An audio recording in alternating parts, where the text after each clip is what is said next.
I've got my baked tostadas, pico de gallo, and shredded lettuce, and some ferment toppings ready because I set up my Julie's beans in my Instant Pot early this morning, and I used the delay start button so that they'd be ready in time for dinner. And I just want to give you a quick peek. This is what they look like when they are finished.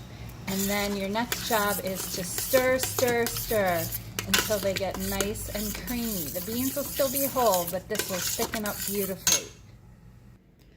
You can add your salt now too if you want to do that.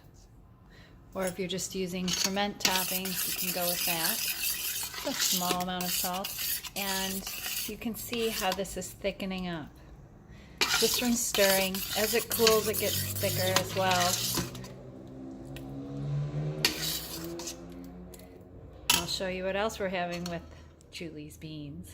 I've got my second Instant Pot going. You could have made this rice before you made the beans, if you want to do it in that order, or after. You could take them out of the pot and let them cool a little while your rice cooks. And this is the Cilantro Lime Rice made with short grain brown rice.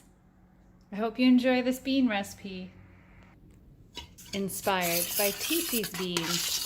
Mine have a lot more spices in them, but the flavor is still neutral enough to use this bean recipe with many different suggested recipes on a protective diet. Check out the recipe description. I'll share all the ways that I think about using these beans after I set them up in my pressure cooker in the morning and use that delay start. It's a life changer. Take care. Best of health.